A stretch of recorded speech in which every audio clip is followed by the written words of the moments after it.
بسم اللہ الرحمن الرحیم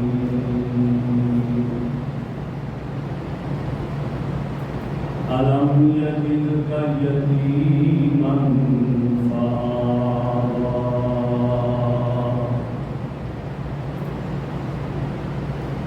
وقال رسول الله صلى الله عليه وسلم أنا سيد ولد آدم يوم القيامة ولا فخر صدق الله مولانا العظيم وصدق رسوله النبي الكريم اللهم صل على سيدنا ومولانا محمد وعلى آل سيدنا ومولانا محمد وأصحاب سيدنا ومولانا محمد وبارك وسلم عليه.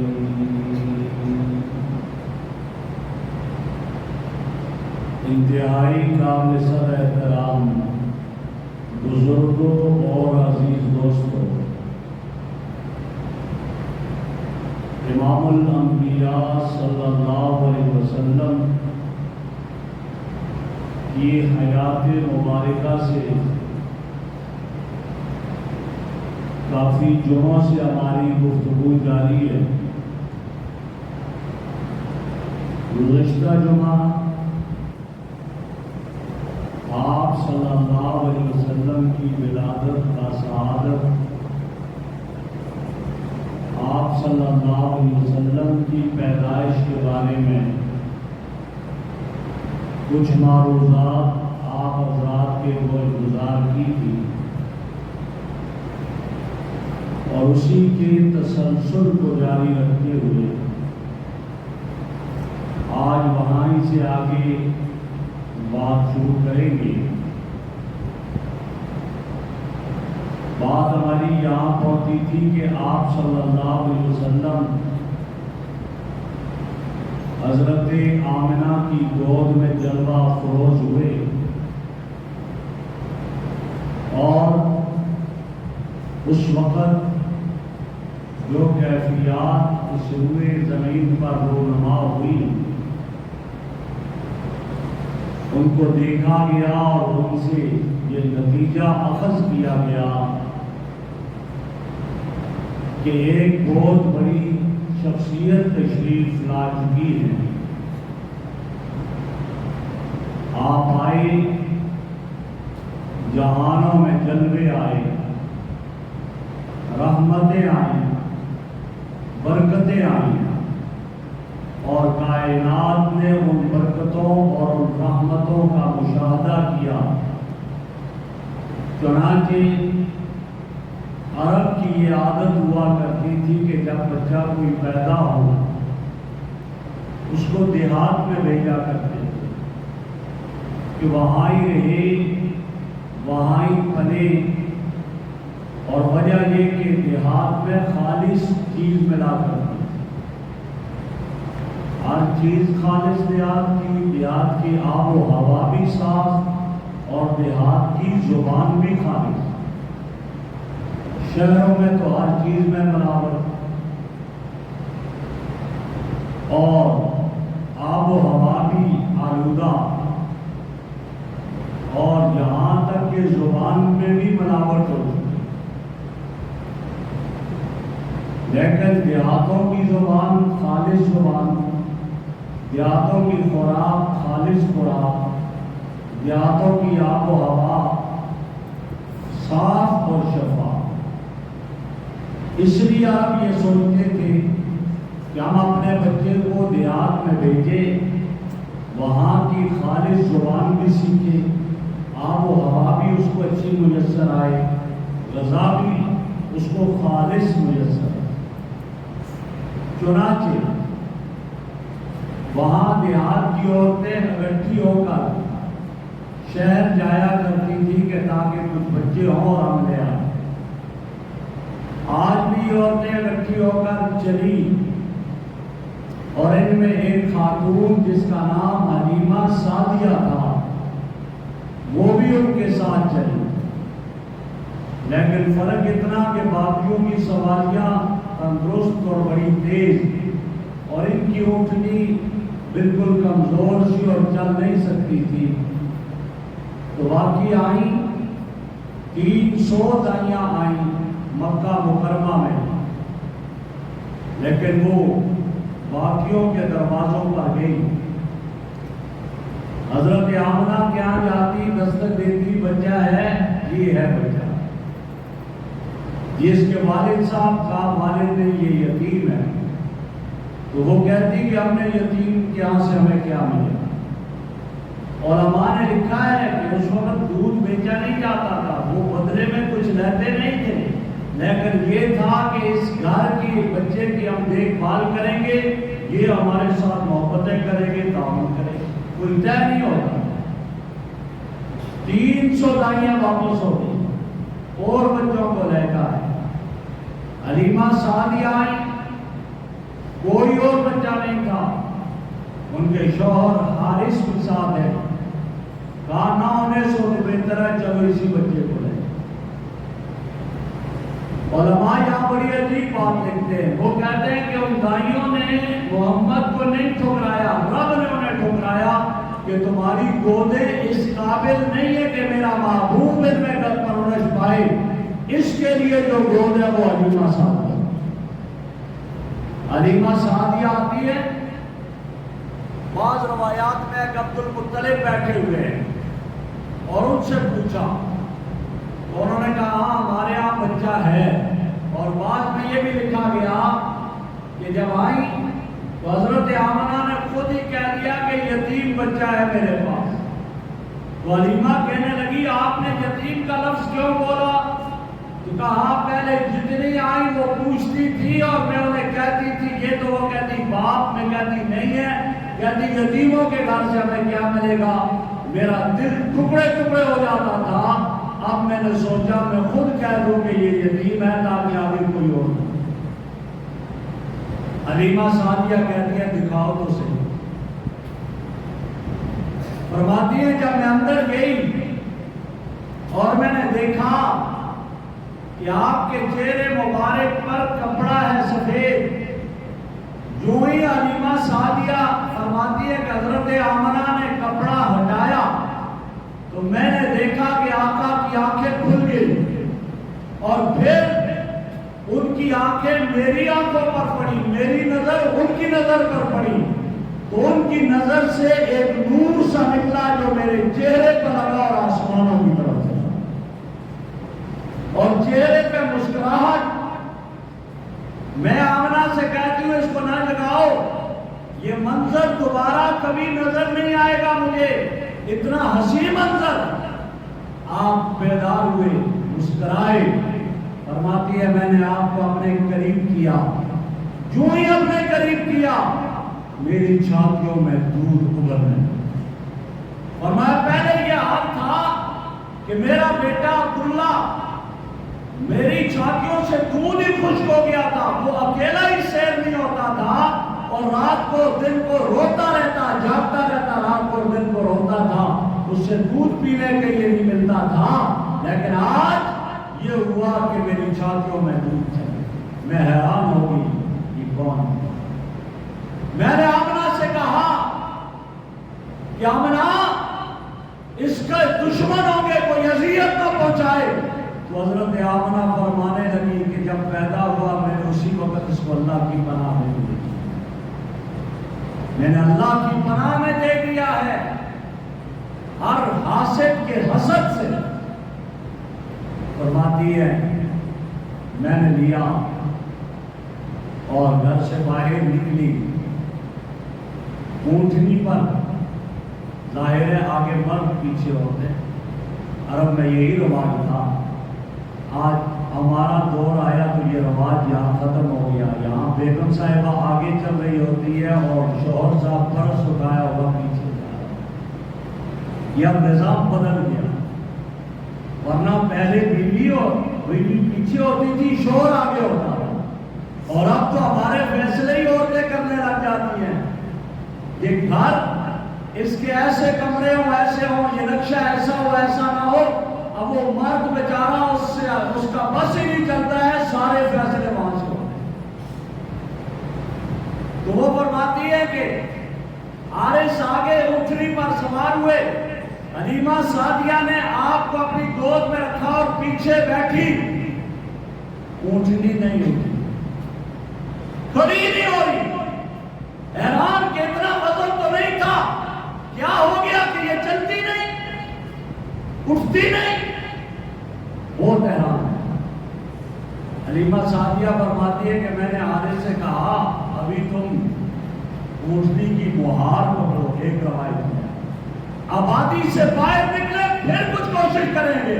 اس نے مہار پکڑی، آگے ہوا، اور میں اوپر سوار، محمد میری گود میں، اونٹنی چل گئی، آبادی سے نکلے، پھر وہ آگے بیٹھا، پھر اونٹنی بیٹھ گئی، نہیں چل رہی۔ تو حارث کہنے لگے حلیمہ لگتا ہے یہ بچہ بڑا نصیبوں والا ہے، اور یہ سب سے آگے ہے، اس سے آگے کوئی اور نہیں ہو سکتا ہے، آگے سب سے اول یہ ہوگا۔ فرماتی ہے کہ حارث نے آپ کو اپنی گود میں لیا، بیٹھی اور مہار بھی پکڑی اونٹنی کی، میں پیچھے، تو اونٹنی پھر ایسے چلی کہ جو ہم سے ایک دن پہلے جا چکے تھے ان سب اس سارے قافلے کو کراس کر گئی۔ وہ قافلے والے دیکھ کر پوچھتے حلیمہ کیا بات ہے، سواری بدل دی؟ میں نے کہا نہیں، سواری نہیں بدلی، سوار بدل گیا ہے۔ پہلے یہ مہار حارث کے ہاتھ میں تھی، اب میرے محمد کے ہاتھ میں آئی ہے، سوار بدل گیا ہے، اس لیے سواری ساری سواریوں سے نمبر ہے۔ میں کہا کرتا ہوں ایک جملہ، میرے محبوب نے حلیمہ سعدیہ کی اونٹنی پہ سواری کی، ساری اونٹنیوں سے آگے بڑھ گئی، نمبر 1 لے گئی۔ میرے محبوب نے براق پہ سواری کی، ساری براقوں سے آگے بڑھ گئی، نمبر اول لے لیا۔ اور میرے محبوب نے غار ثور میں جاتے ہوئے ابو بکر کے کندھوں پہ سواری کی، سب سے آگے نکل گیا، اول نمبر لے گیا۔ جس کے کندھوں پہ سوار ہوا وہ نمبر 1 لے گیا۔ آپ صلی اللہ علیہ وسلم جا رہے ہیں، راستے میں حلیمہ سعدیہ کہتی ہے میں پریشان کہ گھر میں ہے کچھ نہیں، اب کیا ہوگا؟ آواز آتی ہے حلیمہ فکر نہ کر، فکر نہ کر، تیرے گھر میں تو اب سب کچھ آ گیا ہے۔ فرماتی ہے جب میں گھر لے کر گئی، ہماری ایک مریل سی اونٹنی جو کبھی باہر نہیں جایا کرتی تھی، اب کیا حال ہوا کہ میرا شوہر دوڑتا ہوا ہے، حلیمہ یہ کیا بات ہے؟ وہ اونٹنی جو کبھی کھڑی نہیں ہو سکتی تھی کھڑی ہو گئی اور اس کا دودھ بھی اتر آیا۔ فرماتے ہیں دودھ نکالا، گھر کے سارے برتن بھر گئے، پڑوسیوں کے برتن منگوائے وہ بھی بھر گئے۔ یہ کیا؟ یہ میرے آقا آئے، برکتیں آئی، اپنی آنکھوں سے دیکھی برکتیں۔ اور کہنے والے نے کہا قدم قدم پہ برکتیں، نفس نفس پہ رحمتیں، جہاں جہاں سے وہ شفیع آسیہ گزر گیا، جہاں نظر نہیں پڑی وہاں ہے رات آج تک، وہاں سحر ہوئی، جہاں سے گزر، جہاں سے گزرے رحمتیں اور برکتیں فرماتی اب ہمارے گھر میں تو برکتیں رحمتیں، میری چھاتیوں میں دودھ آ گیا، لیکن میں نے ایک عجیب بات دیکھی اپنے محمد کی، یہ دائیں طرف کو پسند کرتے، دائیں چھاتی کا دودھ یہ پیتے، بائیں کا عبداللہ پیتے، کبھی انہوں نے بائیں چھاتی کا دودھ نہیں پیا، گھر میں رہنے لگے۔ ایک دن پوچھا اماں میری بہن کا ہے، آپ کیا ایک رضائی بھائی تھا عبداللہ نام تھا، اور آپ کی رضائی بہنیں دو تھی، ایک کا نام شیما تھا جو مشہور عارف سنتا ہے، دوسری کا نام انیسا، یہ دو رضائی بہنیں، اور میں میرا بھائی میری بہنیں کہاں ہوتی ہے، دن کو نہیں ہوتی، میں اکیلا ہوتا ہوں، کہاں بیٹا وہ تو بکریاں چرانے جا، مما میں بھی ان کے ساتھ جاؤں گا، اجازت ہو، فرماتی اجازت مل گئی، اور مجھے شیما بھی کہنے لگی اماں بھائی کو بھیج دیا کرو، اس لیے کہ جب یہ جاتا ہے جہاں یہ چل رہا ہوتا ہے اس کے سر پر بادل سایہ کیے ہوئے جا رہا ہوتا ہے، یہ خود بھی سائے میں، اور اس کے صدقے اور اس کی برکت میں ہم بھی دھوپ سے بچ جاتے ہیں۔ اماں اس لیے مجھے ہمارے ساتھ جانے دیا کرو، یہ جب جاتا ہے تو اس کو درخت بھی جھک کر سلام کرتے ہیں، اس کو پتھر جس پتھر کے سامنے سے گزرتا ہے وہ پتھر سلام کرتے ہیں۔ اماں میرے محمد کو میرے ساتھ بھیج دیا کرو، جب یہ جاتا ہے بکریاں بیٹھے ہوئے اس کے چہرے کو تکتی رہتی ہیں، رات کو سیر ہو کر آ جاتی ہے، اور جب یہ نہیں جاتا تو میں بکریوں کے پیچھے دوڑتی رہتی ہوں، وہ بھاگتی رہتی ہے۔ آپ جاتے تھے، ایک دن آپ تشریف لے گئے، آج عجیب ماجرا ہوا، دوڑتی ہوئی شیما گھر آ رہی ہے، اماں جی بیٹا کیا بات ہے، کہا رجلان قتلا اخینا، ہمارے بھائی کو دو آدمیوں نے قتل کر دیا، دو آدمی آئے ہمارے بھائی کو قتل کر دیا۔ حلیمہ سعدیہ پریشان دوڑتی ہوئی آتی ہے، دیکھا میرے آقا ایک درخت کے نیچے کھڑے ہیں، لیکن چہرے کے تاثرات آپ کی پریشانی کو ظاہر کر رہے ہیں، بیٹا کیا ہوا؟ دو آدمی آئے میرے پاس، مجھے پکڑ کر لے گئے، مجھے لٹایا، میرا یہ سینہ چاک کیا، اور سینہ چیرنے کے بعد میرے دل کو نکالا، ایک تشتری لائی گئی سونے کی، اس میں رکھا، دھویا، اور جسم میں اس دل کا کچھ حصہ کاٹا ٹکڑا اور اس کو باہر پھینک دیا، پھر میرے سینے میں رکھ کر سی دیا، اور یہ نشانات پورے ہو گئے۔ جو رب نورانی مخلوق کے ذریعے میرے پیغمبر کا اوپن ہارٹ سرجری کر سکتا ہے، وہ نشان بھی مٹا سکتا تھا، لیکن کیوں نہیں مٹائے؟ اس لیے نہیں مٹائے کہ کل قیامت تک آنے والے انکار کریں گے، آقا کے شک صدر کا انکار کریں گے، بتا دیا جائے نا یہ رب کائنات نے کر کے رکھا ہے، اس کے نشان آپ کے سینے مبارک پر تھے، وہ لکیر تھی پوری۔ حلیمہ سعدیہ کہتی اب میں پریشان ہو گئی، میں آئی، آمنہ اب اپنے بیٹے کو لے لو، اب اس کی حفاظت نہیں کر سکتا، فرماتی ہے میں راہب کاہن کے پاس لے گیا، اس کو میں نے دکھایا کہ یہ ماجرا ہے، اس نے میرے آقا کو دیکھ کر کہہ دیا نبی و حاضر امت، اس امت کا یہ نبی ہے، کاہن کہتے ہیں اس امت کا نبی، میں پریشان، اب حفاظت مشکل، میں نے آ کر آمنہ کے حوالے کر دیا، آپ پہلے تو منتے کر کے لے گئی تھی، ایک دفعہ آیا دوبارہ کیوں؟ کہا نہیں اب اس کی حفاظت میں نہیں، برابر رہے، اور ابھی آپ صلی اللہ علیہ وسلم کی عمر 6 سال کی تھی کہ آپ کی والدہ حضرت آمنہ کا بھی انتقال۔ آمنہ آپ کو لے کر مدینہ آئی، آپ کا ددیال سارا مکہ مکرمہ میں، آپ کا ننیال مدینہ منورہ میں، اور رب نے تقسیم کیسے کر دی کہ میرا محمد 13 سال مکہ میں گزار دے، ددیال خوش ہو جائے، پھر ساری زندگی بھی مدینہ میں گزار، قیامت تک مدینہ میں سو جاتا کہ ننیال بھی خوش ہو جائے، دونوں خوش۔ ننیال نے پیغام بھیجا ہم اپنے بچے کو دیکھنا چاہتے ہیں، لے آؤ۔ لے کر آئی حضرت آمنہ، ساتھ ام ایمن بھی ہے۔ مدینہ میں رہے، لوگ حیران بولنے لگے، کوئی کہتا ہے یہاں تک وہ راہب آ گئے، انہوں نے کہا نبی و حاضر امہ، اس امت کا یہ نبی ہے۔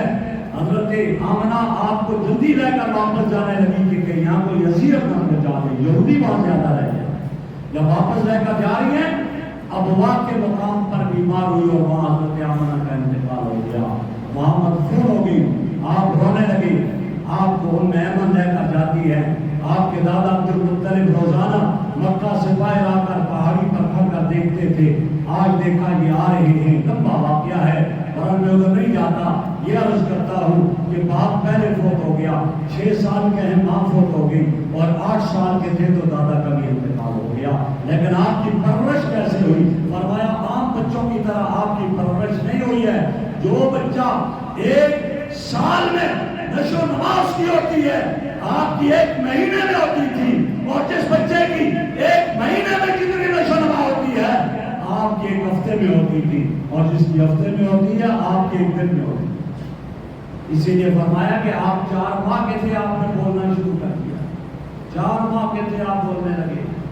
ایک روایت میں کہ حضرت ابوبکر صدیق کہنے لگے ہم قریشی، ہم یہاں کے رہنے والے، یہاں کی پیدائش، لیکن بعض الفاظ آپ ایسے بولتے ہیں کہ جو ہمیں بھی سمجھ میں نہیں آتے، ہمیں بھی سمجھ نہیں آتے۔ آپ نے فرمایا ہاں ولد فی مکہ، فرمایا ولد تو فی قریش، میں پیدا تو قریش میں ہوا ہوں، رضا تو فی بنی سعد، اور بنو سعد میں نے دودھ پیا ہے، اس لیے میری زبان خالص ہے، خالص زبان ہے۔ آپ علیہ الصلوۃ والسلام کہ دادا جب ابھی حیات ہے، آپ جب بھی آتے، عبدالمطلب سردار تھا، اور دوسری چیز کیا تھی؟ حاجیوں کا اور عمرہ کرنے والوں کے کھانے پینے کا بندوبست سارا کچھ، ظاہر سبھی آدمی کا جو آتا تھا اس کا ہمیشہ اس کی جگہ بنائی جاتی، تخت لگایا جاتا بیت اللہ کے بالکل سامنے، اور اس کی اس نشست پر کوئی بیٹا بھی نہیں بیٹھ سکتا، اجازت کے بغیر تو بیٹھ ہی کوئی نہیں سکتا تھا، نشست پر پھر بھی کوئی نہیں بیٹھتا تھا، لیکن میرے آقا آتے آ کر بیٹھ جاتے۔ عبدالمطلب کے بیٹوں نے منع کیا بھتیجے کو نہ بیٹھا کرو، عبدالمطلب کہتے خبردار اس کو نہیں منع کرنا، یہ میرا بیٹا بڑی شان والا ہے، اس کو بیٹھنے دیا۔ بلکہ آپ صلی اللہ علیہ وسلم اگر بیٹھے ہوتے تھے تو عبدالمطلب آپ کو اٹھاتا نہیں تھا، وہ آ کر دوسری جگہ بیٹھے آپ کو اٹھاتا نہیں، آپ وہاں رہنے لگے۔ دادا کے انتقال کے بعد آپ چچا کی پرورش میں، ابو طالب کی پرورش میں، لیکن وہی بات بھی، سردار تھے، کھانے کے لیے کچھ نہیں ہوتا تھا، آپ کی وجہ سے برکت۔ ابو طالب کہنے لگا ہمارے دسترخوان پہ تھوڑا سا کھانا ہوتا ہے، جب میرا محمد آتا ہے اس کھانے میں برکت ہو جاتی ہے، آج کے بعد کوئی بھی محمد کے آنے سے پہلے کھانا نہ کھائے، آپ کا انتظار ہوتا، آپ آتے پھر کھانا کھایا جاتا، برکتیں ہوتی ہیں۔ ایک دن آپ نے کہا چچا میں اجازت چاہتا ہوں آپ سے ایک کام کی، پوچھا کیا؟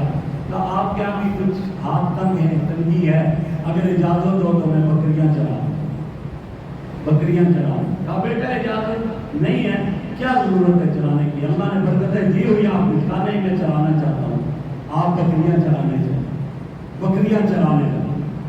ہر نبی نے بکریاں چلائی اور آپ نے بھی بکریاں چلائی۔ حکمت کیا اس میں لکھی ہے؟ حکمت یہ لکھی ہے کہ بکری سب سے شرارتی جانور، ادھر بھاگے گا ادھر بھاگے گا، پہاڑ پر چڑھ جائے گا فوراً اتر جائے گی، یہ بکری، یہ جانور ایسا ہے سب سے شرارتی جانور ہے، اور وہ ہر نبی نے چلائی، کیوں؟ تاکہ نبی کی تربیت ہو۔ حضرت موسیٰ علیہ السلام کے بارے میں آتا ہے ایک بکری کے پیچھے دوڑے، دوڑتے لگے، بھاگ گئی، دوبارہ دوڑے، بھاگی، ایک لکڑی اٹھا کر بکری کو مارا زور سے، جب زور سے مارا رب نے وحی بھیج دی، میرے موسیٰ تجھ سے بھاگ گئی، تو نے مار دیا، مجھ سے پوچھنا کہ بندوں کو میں نے بنایا، میرے حکموں سے بھاگتے ہیں، میں پھر بھی معاف کر دیتا ہوں۔ بکری تجھ سے بھاگی تو نے اس کو مار دیا، مجھ سے پوچھ، میرے بندے میرے حکموں سے بھاگتے ہیں، ہاں آواز آتی ہے حی علی الصلاۃ، یہ پھر بھی دکان کھول کر بیٹھا ہوا ہے نہیں آتا، حی علی الفلاح، یہ پھر بھی دکان کھول کر بیٹھا ہوا ہے نہیں آتا، ادھر جماعت کھڑی ہے، اقامت ہو گئی، امام نماز پڑھا رہا ہے، یہ پھر بھی بیٹھا ہوا سود کا کاروبار کر رہا ہے، یہ پھر بھی بیٹھا ہوا اور کاموں میں مشغول ہے، یہ فلم دیکھ رہا ہے، یہ بیٹھا ہوا ٹی وی دیکھ رہا ہے، نہیں آتا، اللہ کے گھر میں نہیں آتا، فرمایا میں پھر بھی معاف کر دیتا ہوں۔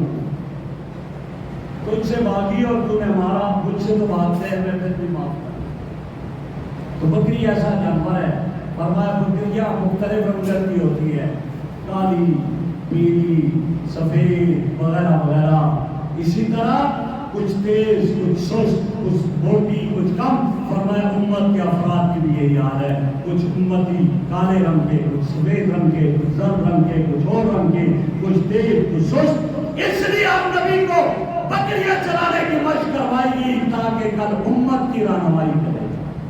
آپ بکریاں چلا رہے ہیں، آپ کے بچپن میں بھی اللہ نے حفاظت کی ہے، کیوں؟ نبی نبوت ملنے سے پہلے بھی گناہوں سے پاک ہوتا ہے، نبوت کے بعد بھی پاک ہوتا ہے، نبی پہلے بھی معصوم ہے، بعد میں بھی معصوم ہے، نبی سے کوئی گناہ صغیرہ اور کبیرہ نہیں سرزد ہو سکتا۔ بکریاں چلاتے تھے، ایک دن قریش میں ایک شادی لگی، ساتھ جو تھا بکریاں چلانے والا کہا ایسا ہے آج تم میری بکریوں کو کل دیکھ بھال کرنا، میں رات کو شادی میں جاتا ہوں، میں آ جاؤں گا، پھر میں دیکھ بھال کروں گا، تم چھٹی کر دینا۔ اس نے کہا ٹھیک ہے، رات کا وقت ہے۔ شادیوں میں کیا ہوتا تھا؟ شادیوں میں قصہ گوئی ہوتی تھی، اور بھی ڈھول ڈمکے وغیرہ یہ چکر چلتا تھا۔ تو آپ صلی اللہ علیہ وسلم بکریاں چھوڑ کر آئے شادی ایک میں کہ آج رات کو میں دیکھوں گا شادی ہوتی کیسی ہے تاکہ بتاؤں۔ ابھی وہ سلسلہ شروع نہیں ہوا تھا کہ رب نے آپ پر نیند تاری غلب علیہم النوم، نیند غالب آ گئی، سو گئے۔ صبح جب سورج کی روشنی نکلی تو جاگے تو آئے کوئی نہیں، تشریف لے گئے۔ سوچا کہ یہ ویسے اتفاقی ہو گیا، اس ساتھی کو پھر کہا کہ آج پھر میں جاتا ہوں، میں ذرا دیکھ لوں کیا ہے، تو کل دوسری رات آئے، پھر ابھی وہ کام شروع ہونے سے پہلے اللہ نے ان پر نیند طاری کر دی، اور جب صبح اٹھے سورج نکل گیا تھا اور کچھ بھی نہیں تھا وہاں، کچھ کانوں تک آیا ہی نہیں اور چلے گئے۔ علماء نے لکھا جس نبی نے اس میوزک، ان گانوں اور ان ساری چیزوں کو منع کرنا تھا، میرے رب نے وہ آواز بھی نبی کے کانوں میں نہیں جانے دی کہ جس کو اس نے ممنوع کرنا تھا تاکہ آئندہ کے لیے یہ سلسلہ تھا۔ تو میرے بھائی، ہمارے آقا امام الانبیاء صلی اللہ علیہ وسلم کا بچپن بھی انتہائی پاکیزہ بچپن گزرا، پاکیزہ بچپن گزرا، تو ایسی پاکیزہ شخصیت جو شریعت لے کر آئی، وہ شریعت بھی پاکیزہ ہے۔ رب کائنات سے دعا ہے اللہ مجھے اور آپ کو حضور اکرم صلی اللہ علیہ وسلم کی سچی اتباع نصیب فرمائے۔ وآخر دعوانا ان الحمد للہ۔